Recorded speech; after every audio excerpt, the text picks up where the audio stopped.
Republican Senator John Kennedy sits on the Judiciary Committee. He joins us on the phone. By the way, we called all the Democrats on the Senate Judiciary Committee. We didn't hear back from any of them. That probably doesn't surprise Senator Kennedy.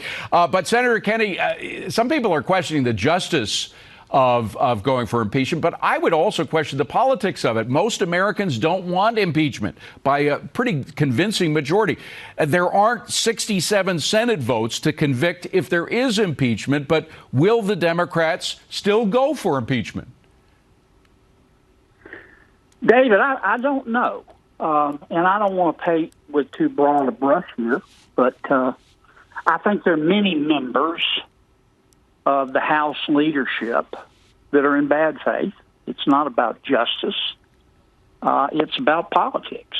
I mean, they've determined to make demonizing Trump their life's mission.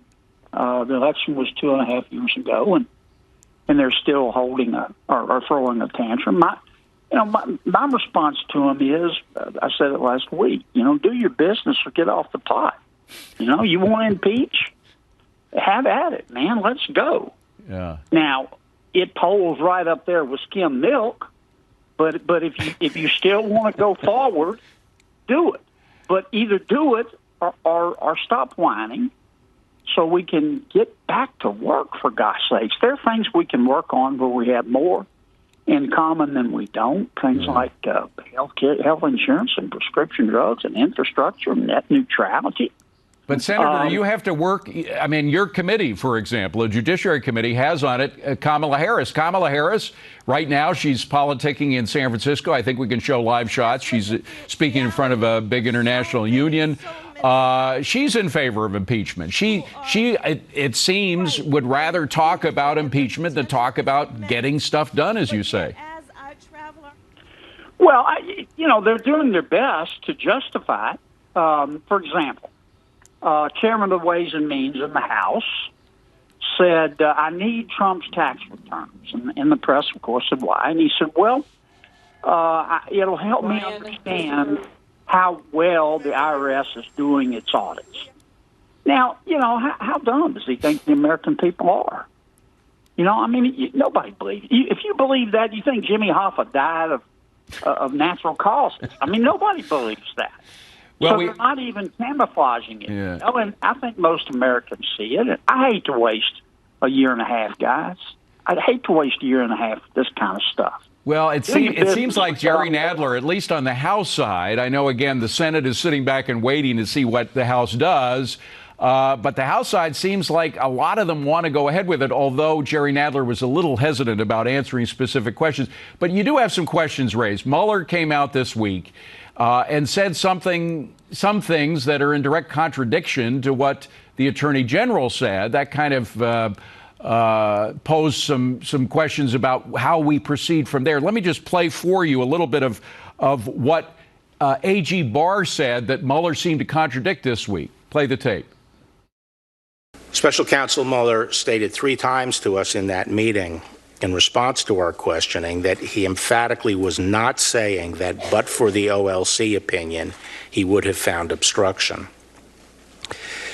He said that in the future, the facts of a case against the president might be such that a special counsel would recommend abandoning the OLC opinion, but this is not such a case. Now, Senator, I realize it's a little like arguing about how many angels can fit on the head of a pin, and most Americans' eyes glaze over when you're getting into some of this stuff. But there are these contradictions. And while you want to work on important things like the opioid crisis and really deal with specifics that Americans care about, it seems like Jerry Nadler and others are focused on arguing about the angels on a pin. I listened carefully to Mr. Mueller's press conference last week. Here's primarily what I heard him say. I'm done. No mas. I quit. I'm not going to testify. I don't want to testify. If you want to understand my testimony, read the report. Okay, let's go to the report. First section, he said there's no collusion, so there's no indictment. Second section, obstruction of justice, he said, I'm not saying he did it. I'm not saying he didn't do it, but I'm not bringing an indictment.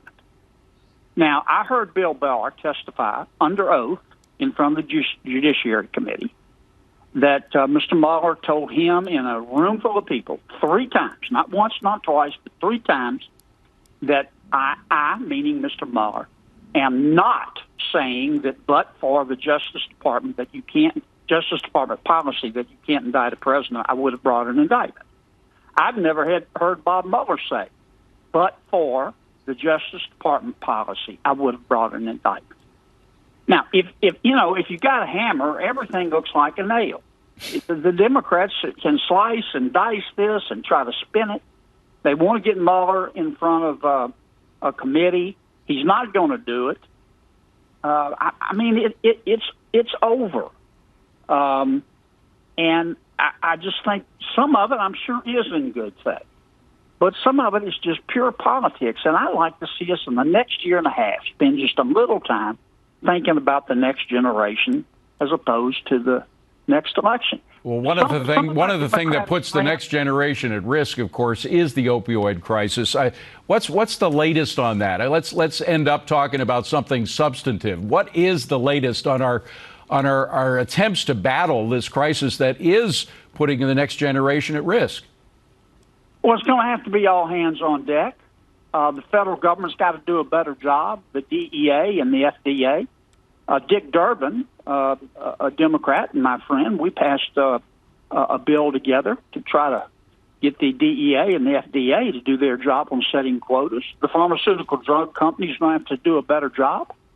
There was an episode of over a 10-month period, the pharmaceutical drug companies sold 3 million opioid pills to a town in West Virginia. You know how many members of the population it is? No. It's 400 people, 4,000 people, I think.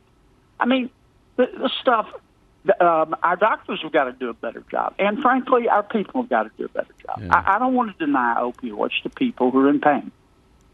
And we shouldn't.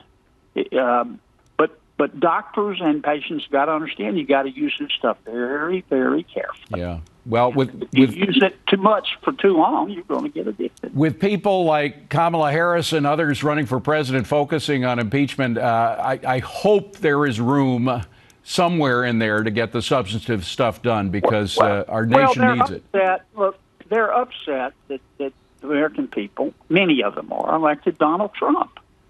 And, if I act like I don't care, it's not an act. It's not their call. It's the American people's call. You can vote against him in a year and a half. In the meantime, let him do his job. Senator John Kennedy, great to talk to you, Senator. Thank you very much for being here. Appreciate it. Thanks, Dave. Well, Secretary